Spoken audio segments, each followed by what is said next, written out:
Sobat Sempati semua, ketemu lagi nih sama Anissa di podcast Sempati TV.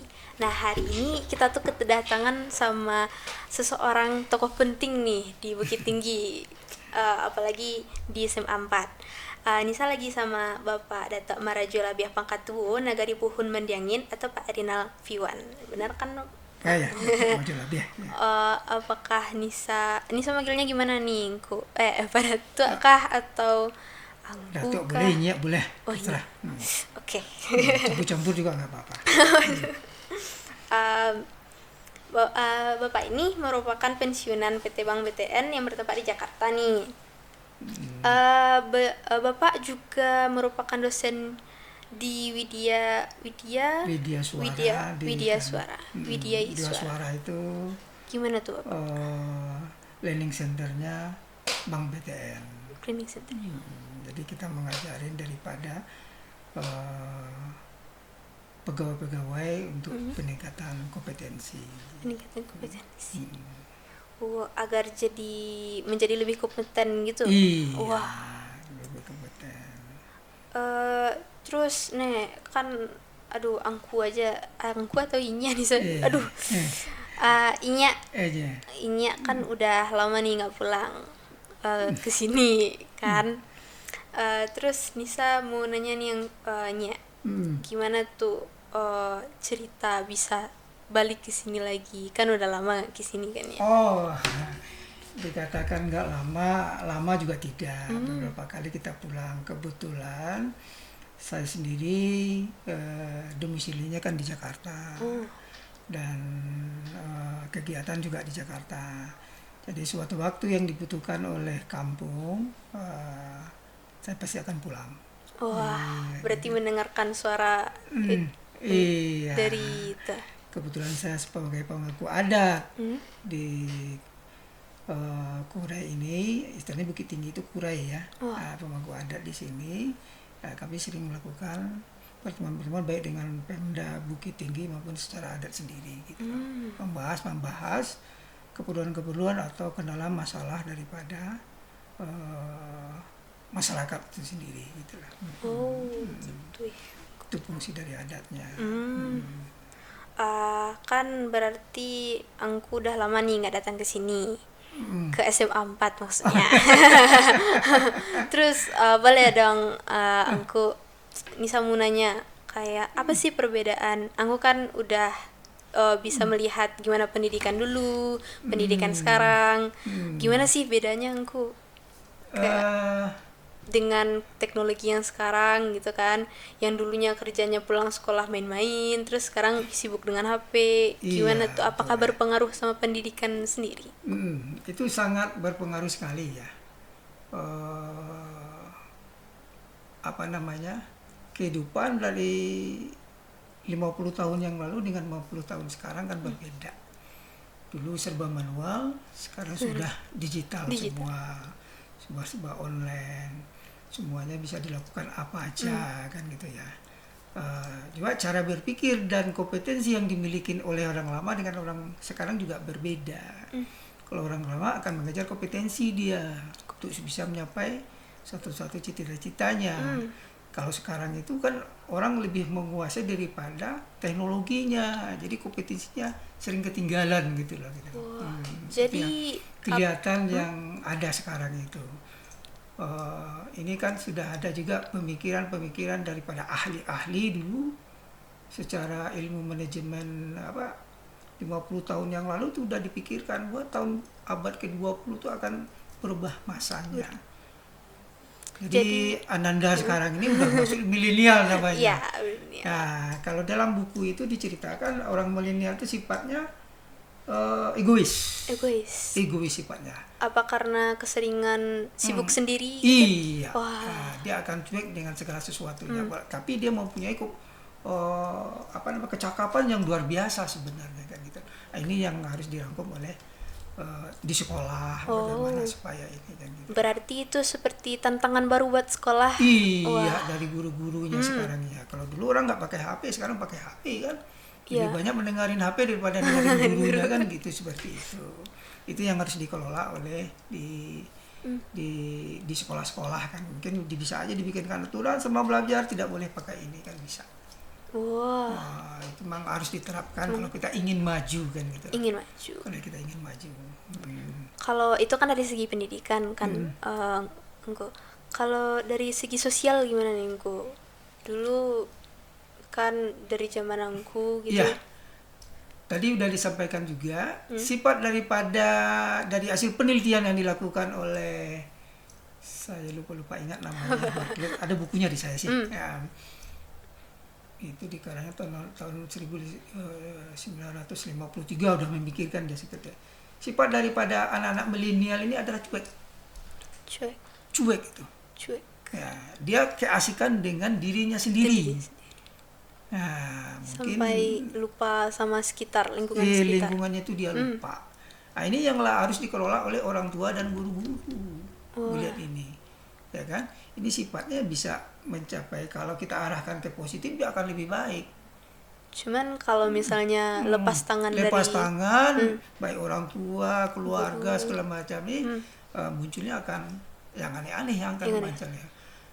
Makanya ada, kalau dulu tuh yang namanya narkoba nggak ada. Oh iya. Nah, sekarang semua narkoba mulai dari kecil sampai dewasa orang udah narkoba. Karena tidak dikelola istilahnya libido yang ada pada dirinya itu. Nah, kalau dikelola dengan positif dia akan belajar. Cari yang positif untuk mengejar karirnya. Iya.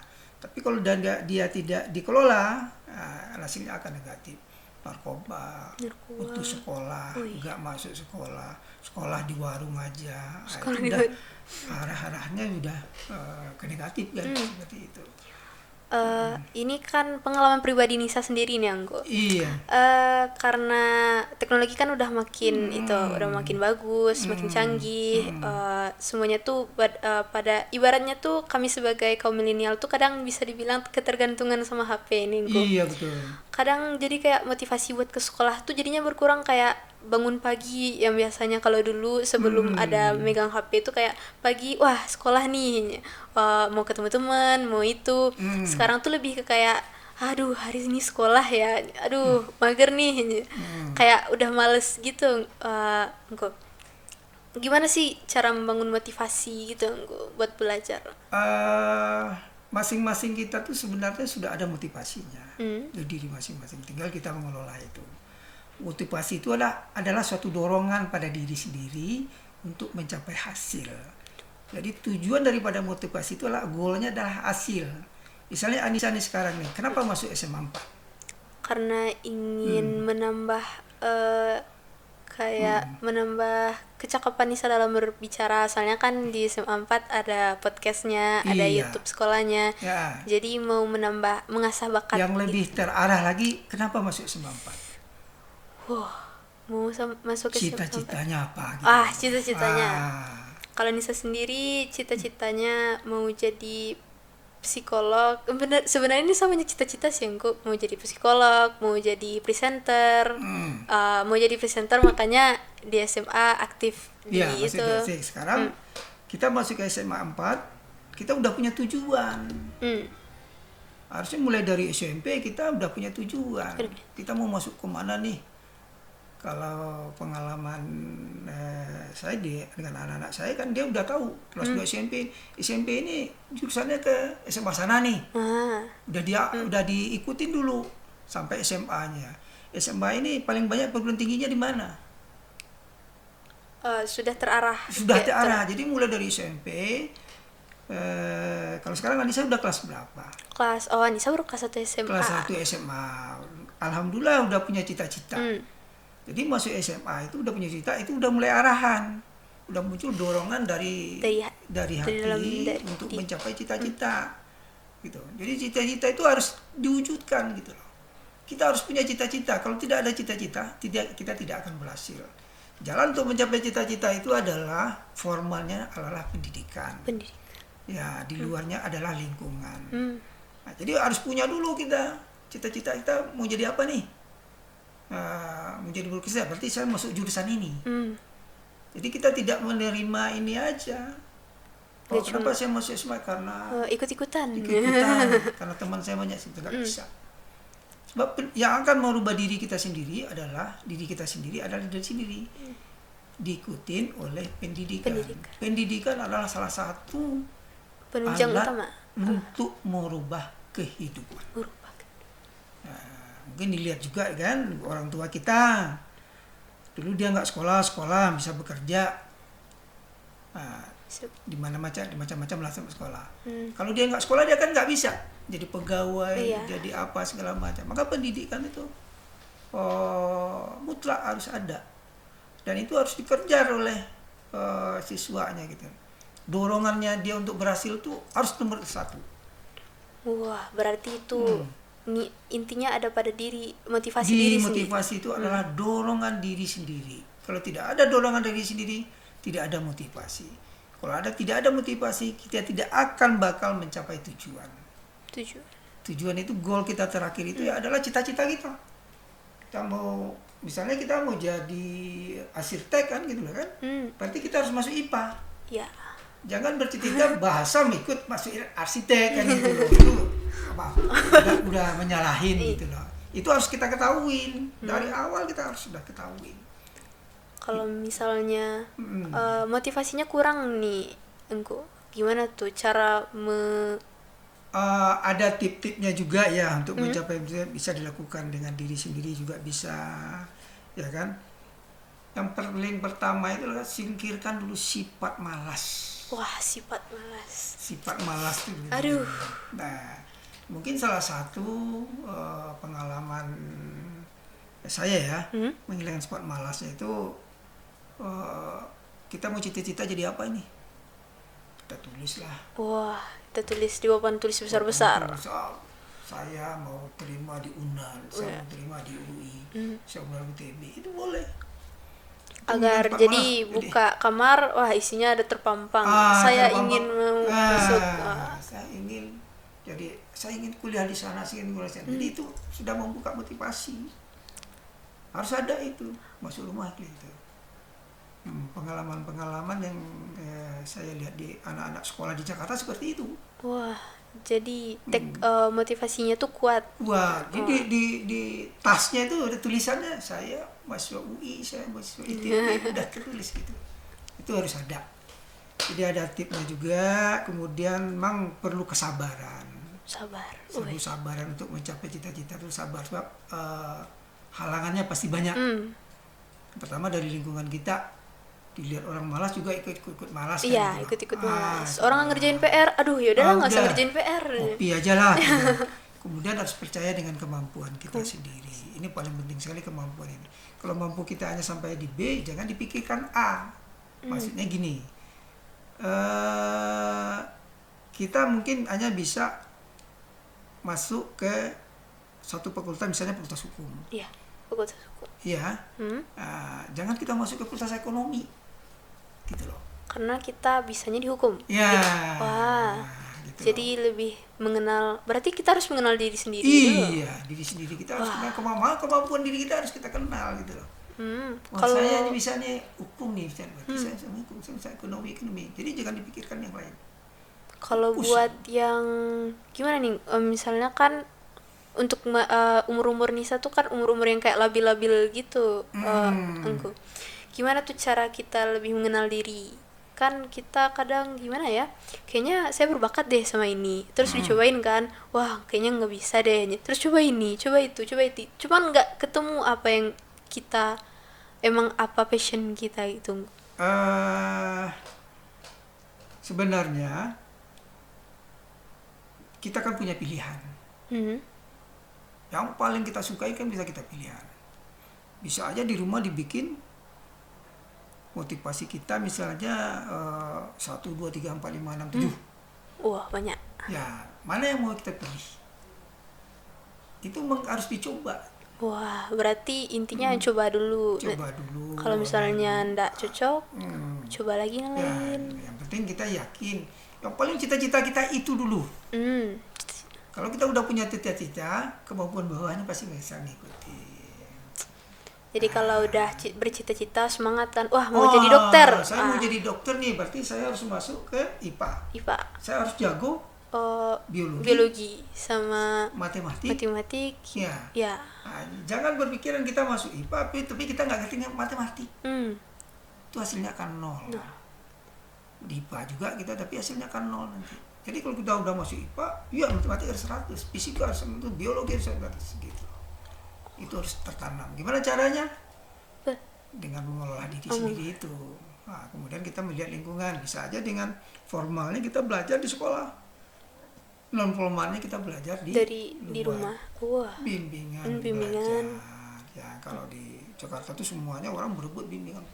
Hampir semua sekolah. Gitu. Jadi selain di sekolah sebagai sarana formalnya, terus informalnya juga harus diikutin. Jadi nggak bisa kita pasrah ke guru aja.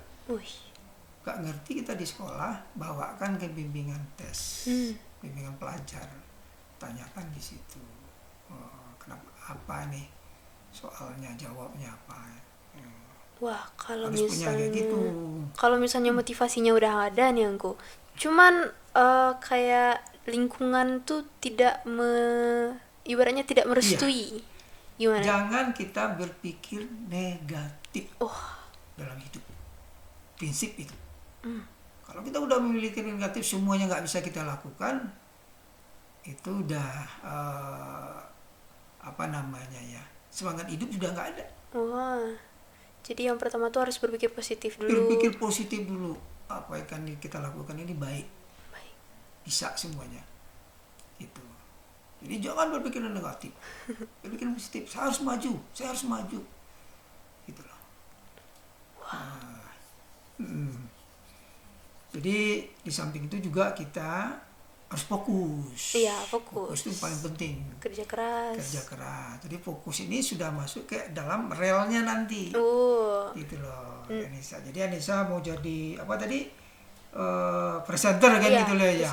Udah mulai dari sekarang fokus ke presenter, latihan seperti ini, apa-apa kan gitu loh nanti. Bisa aja latihan sendiri di rumah, nggak usah melihat orang lain gitu loh. Maksudnya melihat lain ngapain tuh si Anissa? Mau cuap-cuap sendiri atau apa? Ngomong sendiri, wah kayak orang gila dia. Ya, itu kan sebagai pola latihan, nggak masalah. Itu perlu fokus tuh paling penting. Jadi mau orang mau bilang apa, kita tetap di jalan kita. Jadi tip-tip inilah yang selamanya dipakai oleh orang-orang yang berhasil di dalam karirnya. Termasuk aku. Alhamdulillah. Memang kita harus fokus dari awal. Fokus dari awal itu penting. Jadi kita udah memilih hidup kita itu dari awal. Ya. Jadi jangan pasrah. Kita harus ikhtiar. Semua yang diberikan oleh Tuhan adalah baik. Tinggal kita mengelolanya. Nah, itu tim manajemennya kan seperti itu. Bagaimana kita mengelolanya? Nah, jadi mulai dari sekarang kita harus punya di rumah itu anak-anak itu kan. Cita-cita saya jadi ini, ini. Saya ingin masuk ini. Saya ingin menjadi ini. Ingin diterima di sini. Ya, jadi kita masuk sekolah ini, saya harus dapat ini. Gitu loh. Jadi ada plan. Wah. Benar sekali, ada perencanaannya, kan gitu loh. Gimana kita ke depan, tujuannya akhirnya itu ya adalah keberhasilan tujuannya. Tapi kalau kita tidak punya nggak ada keberhasilannya. Salah satu yang menimbulkan keberhasilan itu adalah pendidikan. Pendidikan ini adalah password untuk mencapai cita-cita. Tahu password? Password itu istilahnya ya sama dengan KTP lah. Nah, kartu untuk berhasil. Jadi tanpa pendidikan kita jangan bermimpi untuk merubah hidup atau berhasil. Itu intinya. Kalau buat yang sampai sekarang belum ada motivasi gimana tuh? Itu yang harus kita berikan, lingkungan tadi, baik dari sekolah maupun dari orang tua. Bisa dipanggil juga oleh temannya, kalau temannya sekali pelajar rajin ke dia kan juga malu nanti. Jadi pergaulan juga mempengaruhi sekali. Kan tadi saya bilangin formalnya ada, lingkungan juga harus mempengaruhi. Itu motivasi. Jadi harus ada dorongan diri dulu. Kalau kayak saya dulu, saya berpikir dari SMA saya harus bekerja di BUMN. Wah, Saya jadi udah fokus gitu loh. jadi sudah tertanam di hati Jadi pokoknya. saya dari sini saya harus masuk perguruan tinggi, jurusannya apa. Kita udah berpikir begitu. Sudah ada planningnya, sudah semangat dari motivasi Jadi diri kalau sendiri. kita pertama kita udah bayang-bayang aja. Jadi tinggal berdoa aja lagi. Berserah diri. Ikhtiar kita udah Ikhtiar lakukan. udah. Insyaallah kasih dikabulkan ya Allah Subhanahu wa taala kan gitu loh. Karena usaha tidak akan mengkhianati hasil. Iya, betul sekali. Jadi ya mungkin dari Indonesia nanti bisa mengembangkan kepada teman-teman yang lain. Motivasi itu adalah dorongan diri, itu harus ada dulu di kita. Jangan hanya sekolah itu hanya ngabisin hari. Cuman pergi ke sekolah Pagi terus pergi, sore pulang. nggak dapat apa-apa. Nggak dapat apa-apa kan gitu loh. Orang tamat kita juga tamat, tapi mau jadi apa gitu Iya. tamatnya. Nah, makalah di situ muncul anak-anak ini kan setelah tamat sekolah bingung mau jadi apa nih. Nah, masuk perguruan tinggi ini dia lulus misalnya dia di PTN, tapi nggak sesuai dengan jurusan yang dia inginin. Akhirnya DO juga. Itu banyak sekali kejadiannya kan gitu. Jadi harus ada dorongan diri dulu, motivasi dulu harus untuk kita berhasil. Jadi kalau motivasi kurang, terus keinginan kurang, itu bakal berpengaruhnya itu berpengaruh kepada dirinya sendiri. Jadi berarti setelah Nisa pikir-pikir kan engkau pengangguran kayak orang-orang yang tidak punya planning tuh bisa jadi pengangguran gitu nggak sih engkau? Bisa. Yang tidak ada motivasi, maksudnya tuh sekolah tetap sekolah, lanjut aja sekolah. Di ilmu manajemennya demonstrasi efek. Wih, apa tuh engkau? Demonstrasi efek itu orang sekolah yang tidak punya pekerjaan gitu. Orang sekolah tapi tidak punya pekerjaan. Tidak punya pekerjaan. Karena ya itu tadi. Dia tamat sekolah itu tidak sesuai dengan keinginannya. Hanya ikut aja. Ikut teman ini. Ikut temannya. Jadi maka kita harus dorong dulu, punya cita-cita dulu lah kita. Punya cita-cita dulu kita baru bisa berhasil. Kan banyak contohnya orang punya cita-cita bisa berhasil. Jadi semuanya tuh tergantung pada diri sendiri. Diri sendiri yang nomor satu. Itu dari sini. Kalau yang dari pihak guru dan pihak orang tua itu kan hanya sebagai pemandu saja. Kalau tidak ada dorongan dari beliau ini, yang pemandu ini juga tidak akan kayak nggak ada terlalu berefek. Gitu. Semuanya pasti baik. Kalau kita punya bakat itu pasti baik semuanya. Nggak ada yang tidak baik. Jadi jangan dilihat bakat orang, lihat bakat kita. Bakat sendiri. Kalau melihat orang lain kayak, aduh dia kok bisa gitu sih, kok aku enggak. Malah jadi insecure. Padahal kemampuan kita beda sama orang. Iya betul. Itu yang harus ada di dalam diri kita. Terutama untuk mulai dari awal kelas 1 itu kita sudah SMP kita udah punya ini. Sudah ada arahan ke depannya. Kita udah punya itu. Maka orang kalau ketemu sama misalnya dengan pejabat itu kan dia tanya cita-citanya apa nak? Oh iya. Kan selalu nanya begitu. Nah, itu yang dorongan juga. Cita-citanya dia apa? Masa mau jadi tentara nih? Kalau tentara berarti saya harus jurusan IPA. Kan gitu. Dia kan jadi tentara masuk IPS, ketemu dia. Gak nyambung dari sama kan, cita-cita. oh jadi tentara saya nih. Nah, dia berpikir syarat jadi tentara apa sih? Oh iya. Terus kalau dia punya cita-cita tentu dia mengulik itunya. Betul. Cari tahu dulu apa itunya. Ya, kalau jadi dokter, cari tahu dulu jurusannya apa, nanti gimana. Gitu. Perjalanannya jadi dokter gimana. Sampai nanti dilihat kedokteran tempat kuliah yang dokter ini yang terbaik di mana. Oh iya. Sampai berpikir seperti itu. Harus bercita-cita seperti itu. Jadi planningnya tuh kompleks. Jadi kayak udah dipikirin ininya, itunya. Betul. Secara ilmu manajemennya seperti itu, Anissa. Oke Ningko, aduh kayaknya kalau kalau ngomong sama aku tuh nggak bakal ada habis-habisnya. Kayak ilmunya akan bertambah terus menerus deh. Aduh, Nisa jadi pengen lama-lama, cuman kelihatannya sampai sini aja dulu nggak sih kita bahas Ya, tentang terima motivasi. kasih banyak. Ya, salam buat anak-anak teman-teman di sini semua. Mudah-mudahan nanti apa yang kita bicarakan nanti Anissa sampaikan kepada teman-teman semuanya menjadi motivasi dari dia, menjadi dorongan pribadi dari dia, dan mempunyai cita-cita untuk berhasil. Sebab seperti yang disampaikan tadi, pendidikan adalah salah satunya akan merubah kehidupan kita sendiri. Ya, misalnya orang jadi dokter kan gitu loh. Kalau dia nggak sekolah kan dia nggak jadi dokter. Iya, kan tidak mungkin tiba-tiba dia ke rumah sakit, saya dokter. Nggak mungkin.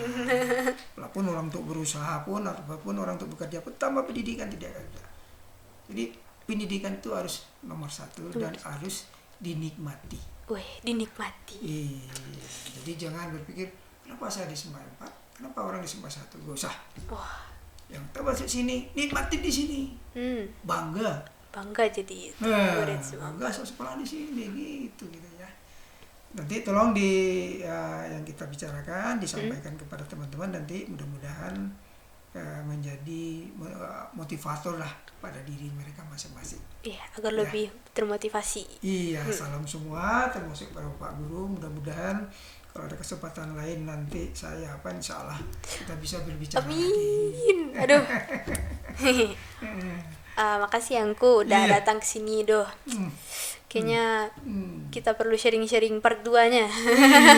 Iya. Oke, sekian dulu ya. Sampai ketemu di podcast lain kali. Bye-bye. Ya, assalamualaikum warahmatullahi wabarakatuh. Waalaikumsalam.